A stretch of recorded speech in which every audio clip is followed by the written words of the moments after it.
This is coming from EFM, the Resource Center for all conversations on entrepreneurship in action. My name is Yuan and welcome to Collab. And this time we are collaborating with Open Connectivity Foundation, the OCF, which is a standards organization that develop application layer IoT protocols based on the university-supported IP internet protocol using strong open standards. OCF is published as an ICO IEC spec, and there is a comprehensive certification program in place. Today, we are speaking to Kyle Haefner, chair of the OCF Security Oversight Working Group, as well as the lead security architect at Cable Labs. So with the rise of cyber attacks and connected devices, IoT and its development is actually lacking in Southeast Asia. Well, be it from awareness, security needs to protect device, or even policy from the policy perspective. So what is the importance of IoT security? Sure, and thank you for having me, Yuan. So I don't think we can talk about IoT security without first talking about growth and scale. The projected number of IoT devices deployed in the world today is around 35 billion, which is a mind-blowing number, right? And absolutely, by the year 2025, that's expected to be 75 billion. So think of how much they're going to outnumber us, right? 7 billion people, 75 billion devices. And so in Asia right now, that's around 8.6 billion. And I expect that's going to grow huge because Asia has almost 2/3 of the world's population. So it's going to be a huge market there. I think we can't talk about IoT security, at least its history a little bit, without talking about Mirai. And so Mirai was the big botnet back in 2016 that took down large portions of the internet. Netflix and Amazon, those things were unavailable it was several hours during one day.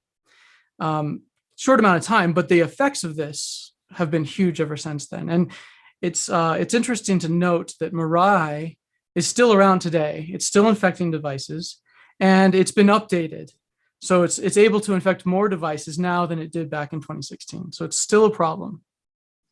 And I think that we also need to talk a little bit about not just distributed denial of service attacks like Mirai, but also pivot attacks, right? So IoT devices represent a unique opportunity for hackers to get into the device, and from there they do what's called a pivot attack.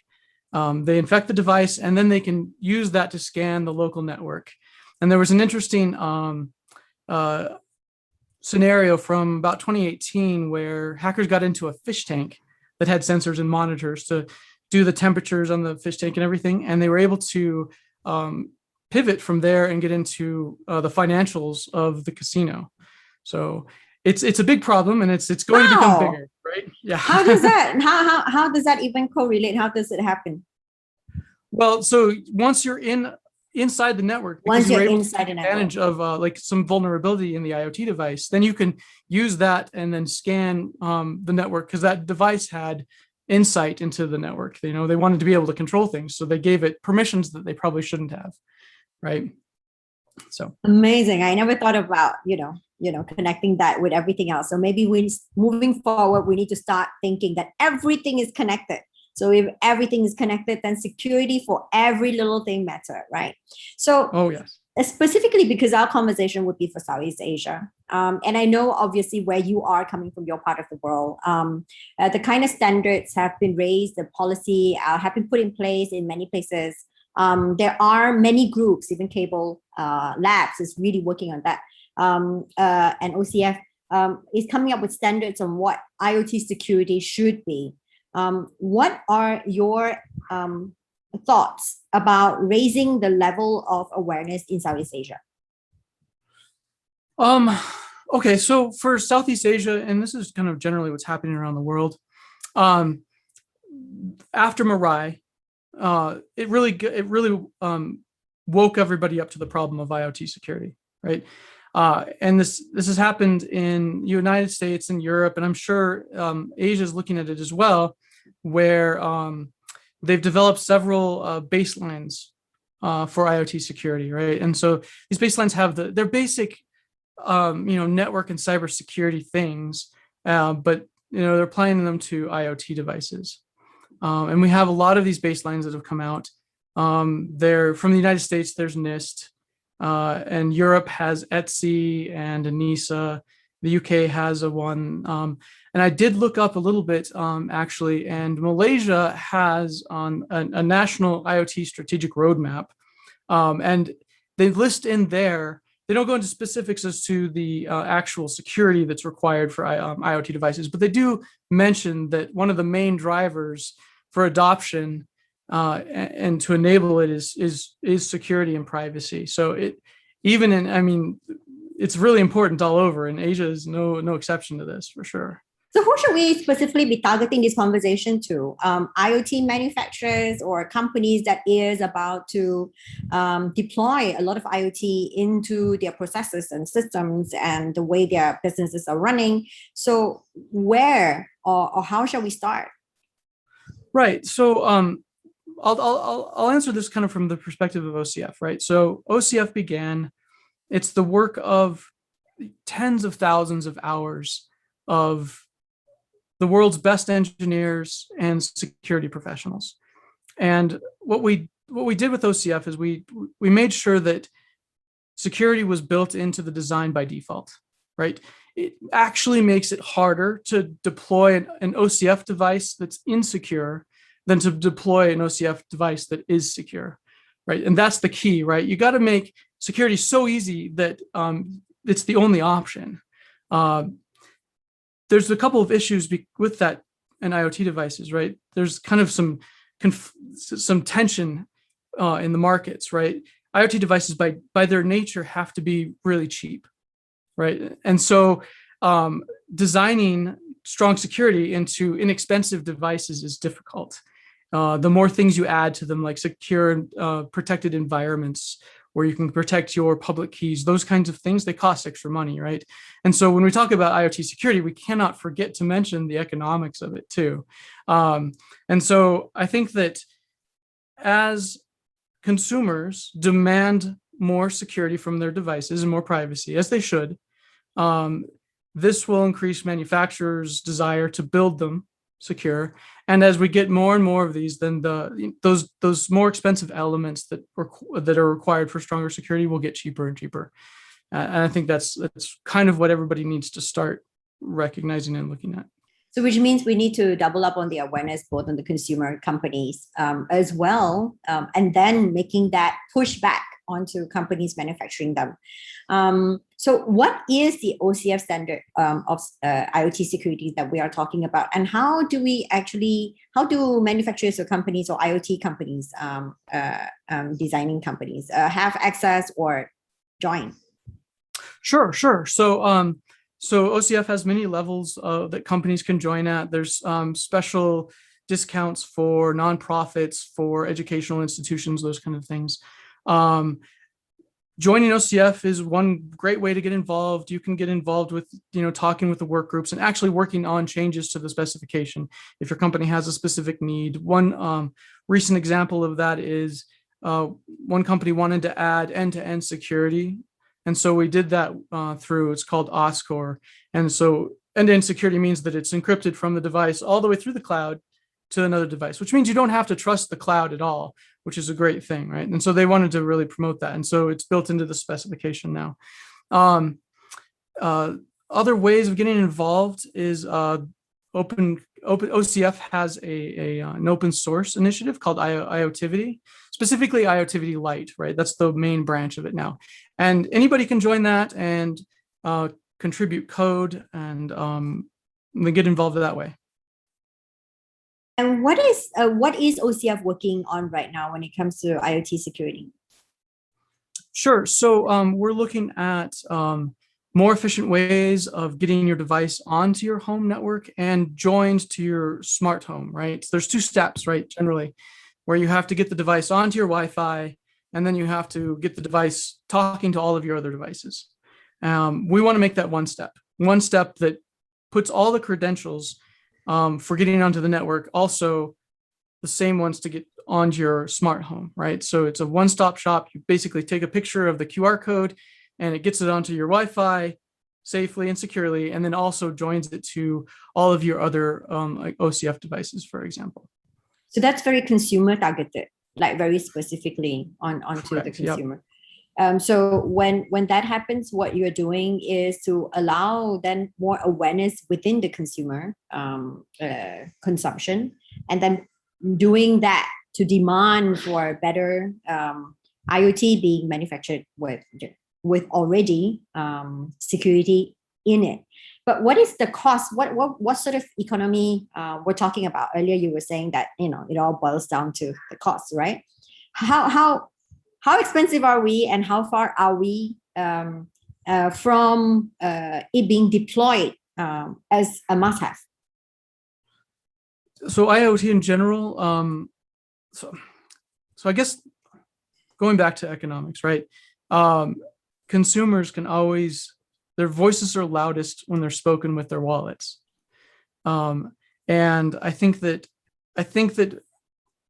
at least in the United States, and I think I'm sure the same is going to be the same in Asia and Europe, that consumers are way more aware of all the data that they're giving out to these companies, right? And also their own security. And I think that as consumers start to demand this of their devices, then manufacturers have to follow.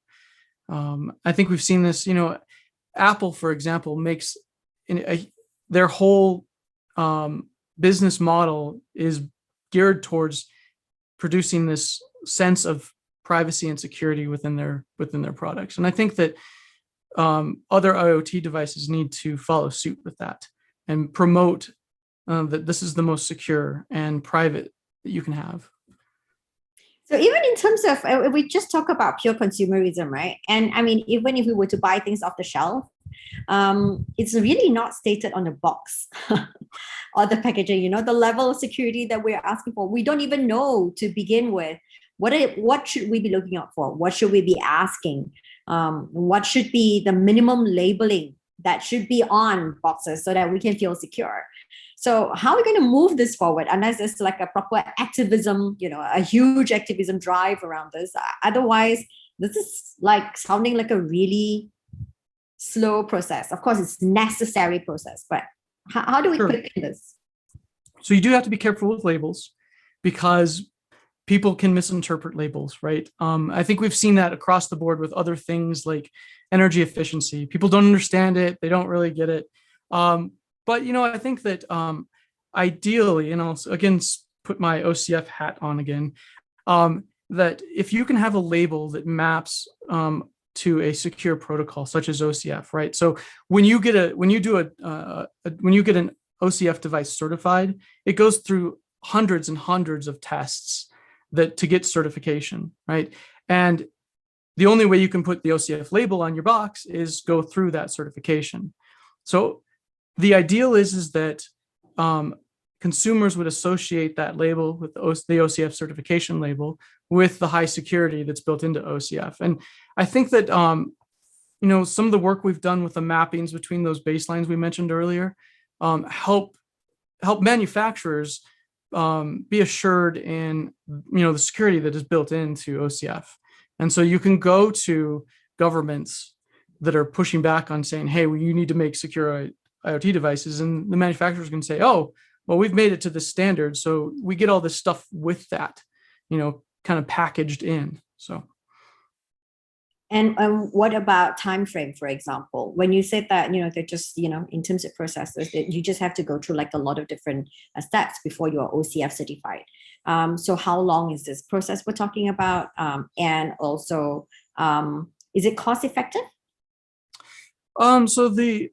I don't know. So the once you submit your device to certification, I don't think it takes a long time. The steps that I mentioned, the hundreds of tests, those are all automated, right? So it's an automated test system that goes and probes your device to make sure that it's doing all the things that the spec says it should be doing. I don't know how long the whole process takes. I haven't been really involved with that part of it. But I suspect that it's geared towards getting devices through so that manufacturers can start selling them. Amazing. I think a lot of the questions that we kind of have is answered at the moment. Perhaps one last one. How do we get to, maybe you can mention to us, how do we specifically, when we're on OCF homepage, for example, how do we specifically get to OCF IoT security information or join, the IoTVT? Oh, sure. So from the homepage, there is a specifications link at the top. It's one of the main links you can get to, and all of the and there's a lot of them, and they're a long read, so you got to be prepared for that. All of the specifications are published there. As you mentioned earlier, it's also an international standard, so you could go to ISO if you wanted to go there. The most recent specifications are published on the OCF webpage. There is a security section under there where you can get more information on the security model that OCF uses. And we've published a couple articles in embedded.com describing the model, and also some of the mappings we're doing. Those are also up online. You can see those as well. So as far as getting with IoTivity, we're moving it to GitHub from GitLab. And so that's a pretty common platform that developers are very familiar with. From there, they can ask to, contribute code and be a part of the IoTivity community. Yeah, I think the IoTVT sounds very exciting. Okay, anything you'd like to say to Southeast Asia? Well, I think it's going to be a great adventure that we're all on as a world. I think IoT, despite all of the potential, security downsides, it has a huge potential to make people's lives better, right? You can put sensors in fields so that you can target the watering of the plants very specifically. I think I was reading about in Malaysia, they're developing sensors on detecting whether the fish are hungry. Yes. Right. And to help fishermen catch the fish, which I thought was really cool. So, I think IoT in general, if it has the potential to enhance human life, I hope that we are able to take advantage of all that. Yes, and maximize the potential of IoT. Yay, of connectivity. Yes. Well, thank you very much, Kyle. Thank you for spending your time with us. And we look forward to hearing more from you and to work with you soon. Perfect. Thank you, and thank you for having me. Thank you, Kyle.